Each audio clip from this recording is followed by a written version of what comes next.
Good evening, second grade friends and family. Appreciate you coming out. It's a pretty close to a packed house. This is awesome. Thank you for coming out. Our second graders have been working so hard. Very excited to perform for you. Mr. Dombrowski has been working very hard with them and talking to them about being performers. When they walk on stage, they are ready to perform and put on a show for you. So we do ask that if you could avoid calling out to them or distracting them, because when you see 137 and almost 8-year-olds focused, we don't want to change that up at all. We want to keep them on task there. So again, thank you for coming out. When we do finish up, when the show is over, we do ask everyone to wait in here until the students are back into the classrooms. And then if you could just send one family member down to the classroom to get the student, that'll help with the flow of traffic at the end. But I think I hear them coming. They're very excited, and enjoy the show.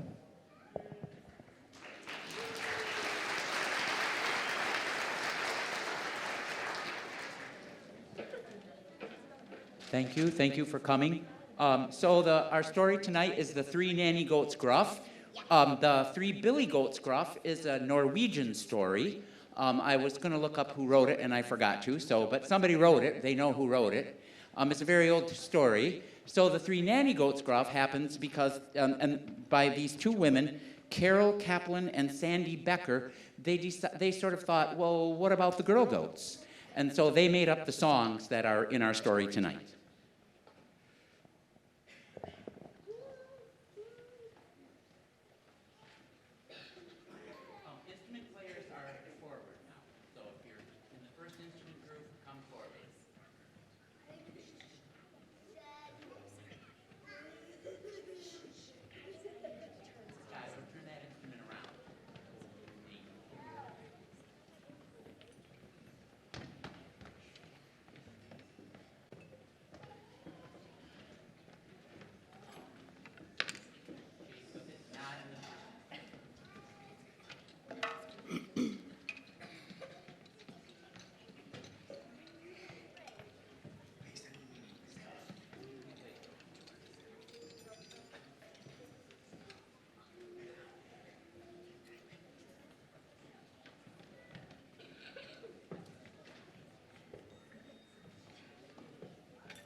Once upon a time, there were 3 nanny goats gruff.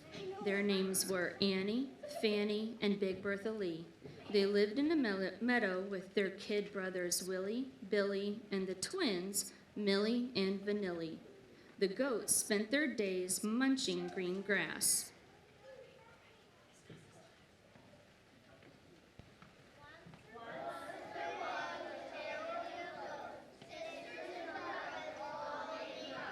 They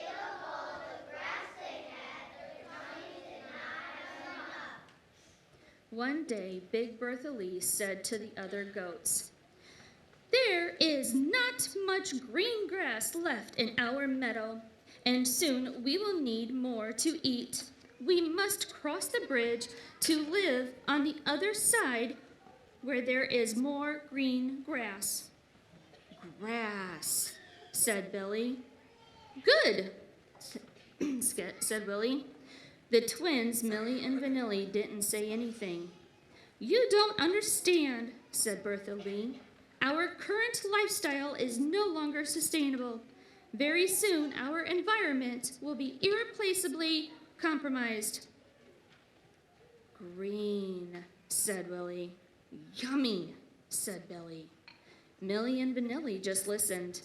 But Annie said, "Good point, sister." And Fanny added, "We'd better get ready to cross the bridge to better grazing grounds." Just across a rickety bridge, there was a hill where plenty of sweet green grass was growing. Since they had never crossed over the bridge before, the goat family did not know that a terrible troll lived under the bridge.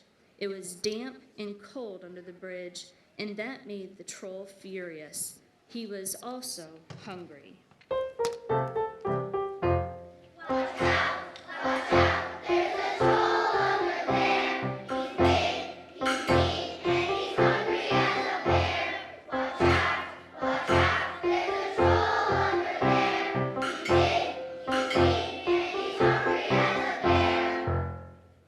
The first to go over the bridge were the smallest, Annie Goat and Willie Goat. Their little hooves made clattering sounds as they skipped across the rickety bridge.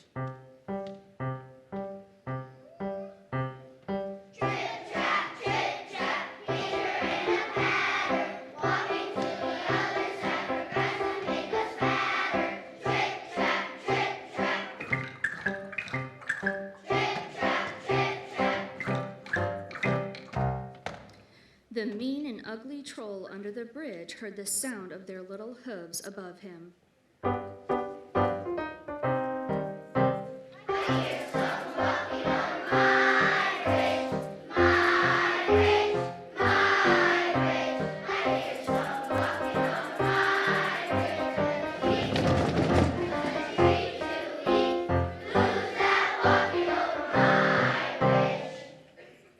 Annie Goat answered, "It's I, Annie Goat. I am walking to the hillside on the other side of the bridge with my kid brother Willie." "Oh, no, you're not," said the mean and ugly troll. He rubbed his tummy and smacked his lips.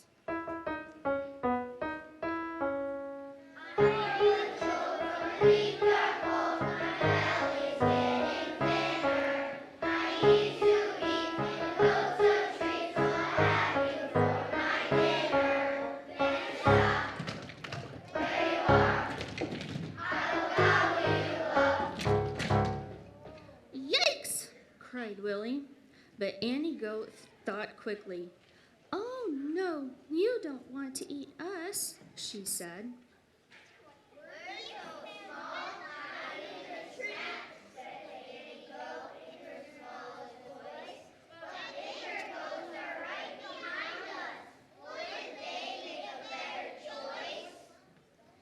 "Well, be off with you then," said the terrible troll, and then he waited. After a while, Fanny Goat and Billy Goat began to cross the bridge. Their medium-sized hooves made clattering sounds as they walked across the rickety bridge.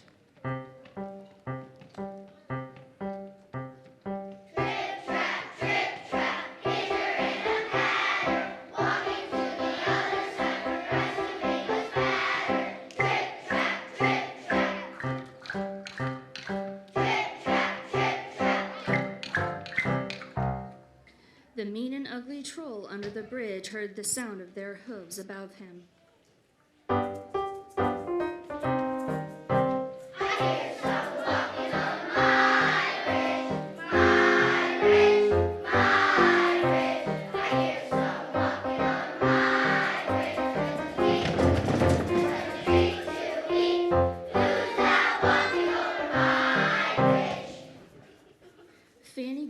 answered, "It is I, Fanny Goat. I am walking to the hillside on the other side of the bridge with my kid brother, Billy." "Oh, no, you're not," said the mean and ugly troll. He rubbed his tummy and smacked his lips.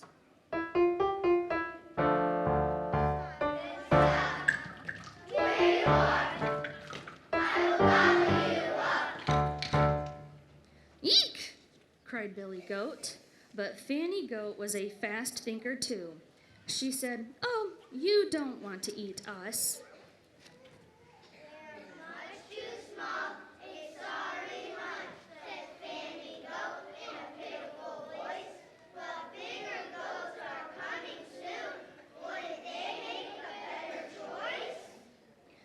"Be off with you then," said the terrible troll, and then he waited. The last to cross the bridge were the largest, Big Bertha Lee and the twins. Their big hooves made clattering sounds as they trudged across the rickety bridge.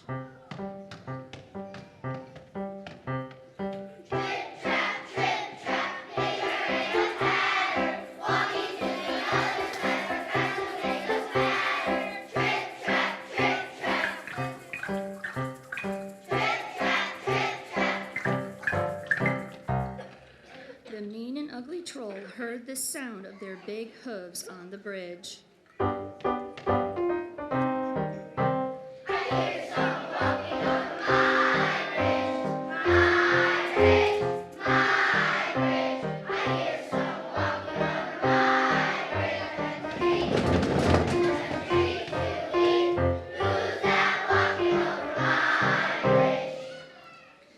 Big Bertha Lee answered, "It is I, Big Bertha Lee. I am walking to the hillside with my kid brothers Millie and Vanilli." "Oh, no, you're not," said the mean and ugly troll.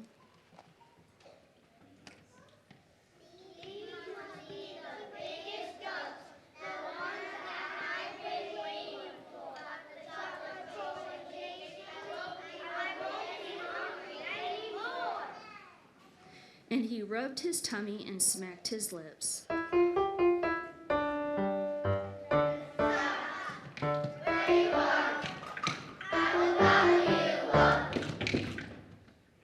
Big Bertha Lee froze. Millie and Vanilli were so scared that their lips moved, but no sounds came out.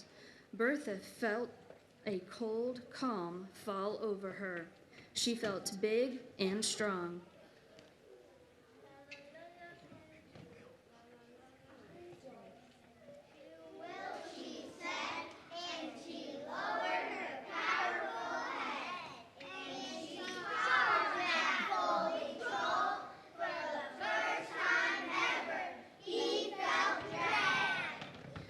Big Bertha Lee ran towards the troll and gave him a mighty toss with her big, beautiful horns. Was that troll surprised? He flipped high into the air and over the backs of the excited goats. He landed, thump, on the bridge and rolled and rolled. He rolled across the rickety bridge and right into the meadow.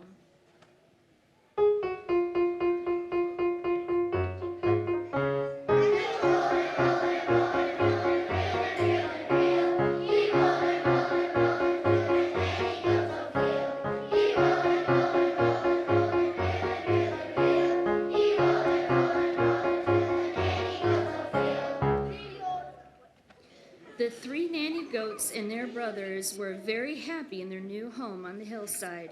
As for the mean and ugly troll, I'm glad to say that he never bothered the goat family again.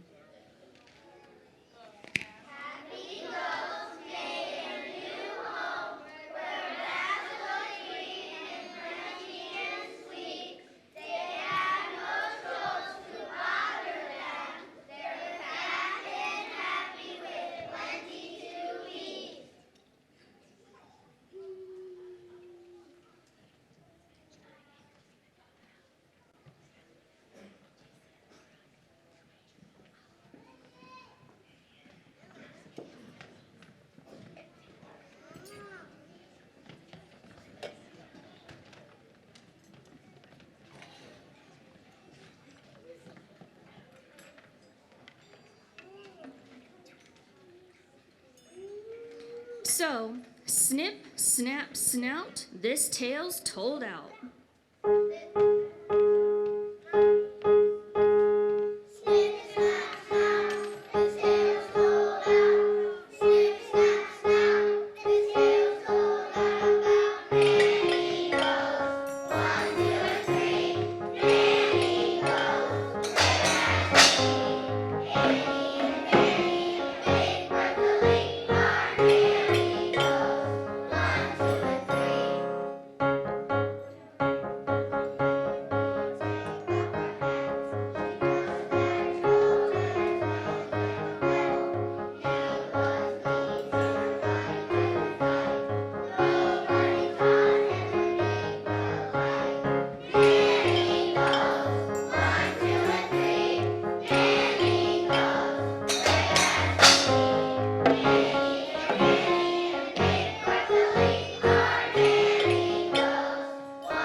Before we conclude tonight's performance, we wanted to take a moment to recognize and celebrate our amazing music teacher, Mr. Dombrowski.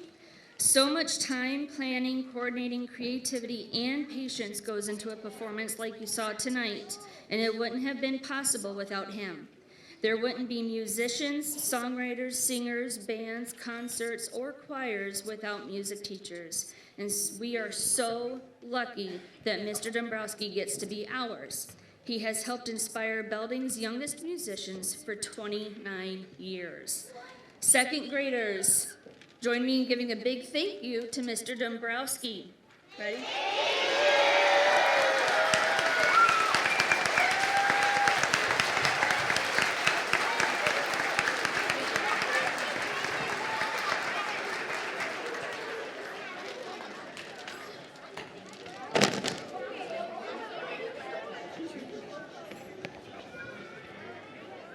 So exciting.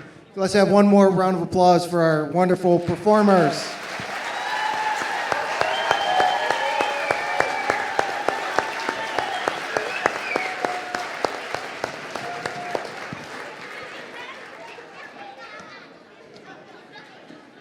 Just a quick reminder, please wait until they've got back to the classrooms before we leave, and send one person down the hallway to get your child. Yes, you do have to take them home tonight.